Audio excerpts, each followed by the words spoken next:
안녕하세요. 오늘의 이야기 시작하겠습니다. 저는 부산에 사는 40대 평범한 아저씨입니다. 20년 전쯤 결혼 전 저는 선을 보라는 제의를 많이 받았습니다. 저희 집은 대대로 땅부자고 농산물 사업을 크게 했기 때문에 난다 긴다는 집들의 좋은 선자리가 많이 들어왔었습니다.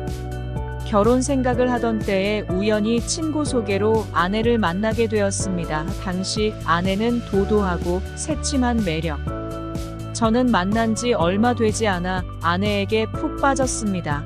아내 역시 결혼 정년기인지라 저와 결혼하고 싶은 눈치였습니다. 사실 아내도 저에 비해 빠질 것은 없었습니다. 장인 장모님 되실 분들도 고깃집을 크게 하셔서 집이 넉넉한 편이라고 했습니다. 아내의 오빠와 언니들도 좋은 대학을 나와 큰 회사를 다닌다고 했지요. 저희 부모님께 만나는 여자가 있다고 말씀드리고 이러한 집안이라고 하니 만족하시고 그래서 아내를 데려와서 부모님께 인사드리고 상견례도 하게 되면서 결혼까지 했습니다. 어쩌면 비극의 시작이 그 경험부터였는지도 모르겠습니다. 결혼 한 달 전쯤 저는 아내를 소개해준 친구에게 답례를 할 겸 만나서 술을 마시게 되었습니다. 그 자리에서 친구는 한참을 망설이다 저에게 조심스레 말했습니다. 아내의 집안이 한때 음식점을 해서 돈을 많이 벌었던 것은 사실이나 망한 지 오래이고 지금은 빈털터리 또한 아내의 형제들은 모두 배다른 형제들이며 좋은 대학 나와 회사를 다니는 것은 사실이지만 아내와는 연락도 하지 않는다고 말했습니다.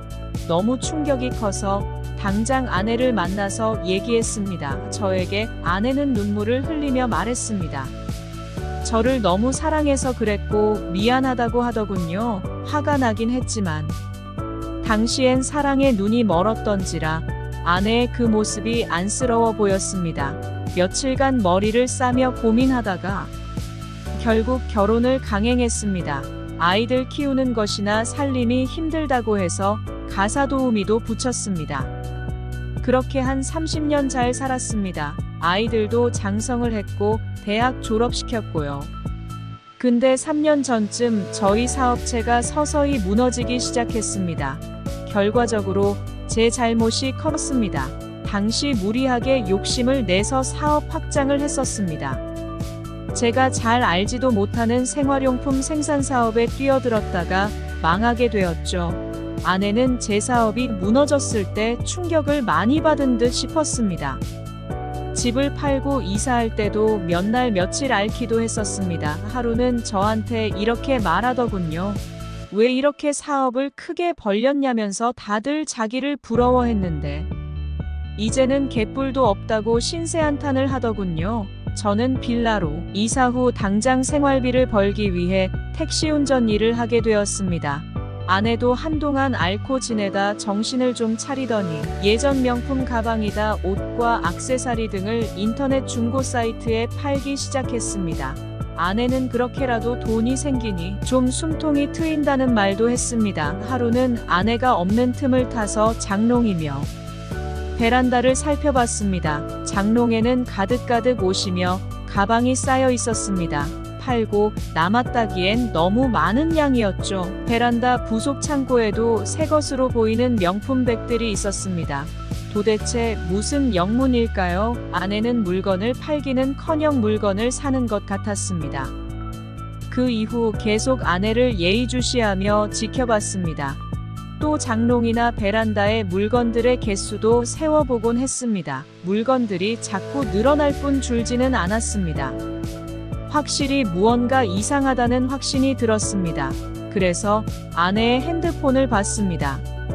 자는 아내의 손가락을 조심스레 핸드폰에 닿기 해서 잠금을 풀었습니다. 잠금을 풀고 먼저 카카오톡을 모르고 들어갔을 때 전 까무라치는 줄 알았습니다. 친구 목록에는 수백 명의 남자들의 대화창이 수십 개는 되는 것 같았습니다. 대화창을 하나하나 봤습니다. 남자들이 돈 필요하냐면서 만남을 원했고 또 친절하게 답장을 해줬더군요. 그동안 아내는 저 모르게 수없이 많은 남자들에게 사랑을 주면서 돈을 벌어 쇼핑을 하고 있었던 것입니다. 그동안의 일들이 머릿속에 스쳐 지나갔습니다. 사업이 망한 후 저는 아내에게 계속 무시당하고 구박당하며 살았습니다. 그동안 제가 노력한 것에 대한 고마움은 전혀 없었죠. 그래도 사업 망한 제 잘못이라 생각하면서 아내에게 화 한 번 내지 못했습니다. 배신감이 차올랐고 아내에게 되갚아주겠다는 생각밖에 들지 않았습니다. 카톡 대화를 전부 제 핸드폰으로 찍었습니다. 증거가 될 법한 것들은 모두 아내의 카톡 최신 대화에서 며칠 후 모텔에서 남자를 만나기로 약속을 잡은 것을 보았습니다.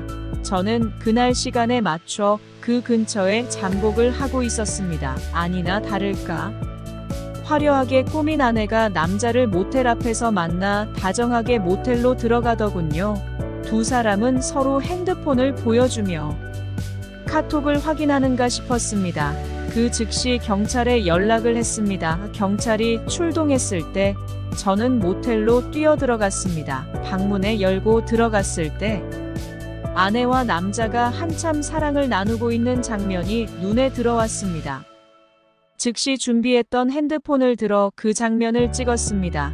아내는 저를 보자마자 하얗게 질리더니 황급히 남자에게서 떨어져서 옷을 주워 입더군요. 저는 두 사람을 불법 혐의로 경찰에 신고했습니다. 간통죄는 없어졌기에 그걸로는 신고를 할 수가 없었습니다. 아내는 경찰서에서 눈물을 흘리며 제게 용서를 빌었습니다.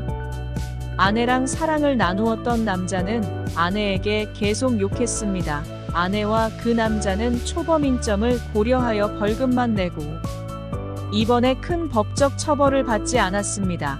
저는 그날 당장 아내에게 이혼을 요구했습니다. 아내는 순순히 이혼을 해주겠다고 하더군요.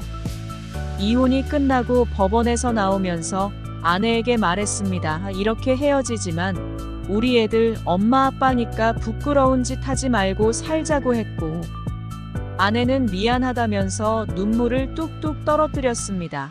그 모습을 봐도 제 마음속에서 안타깝다는 생각이 안 들더군요. 눈물을 흘리는 아내를 두고 저 혼자 집으로 와서 소주 한 병 비우고 잤습니다. 이혼 후에 한동안 힘들었지만 지금은 잘 지내고 있습니다.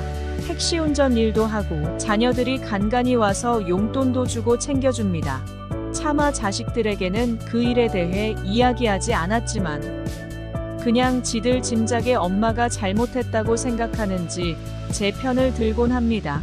가끔 아내가 했던 행동이 생각이나 참 힘들지만 그래도 자식들이 있어 자식 보는 희망으로 살아가고 있습니다.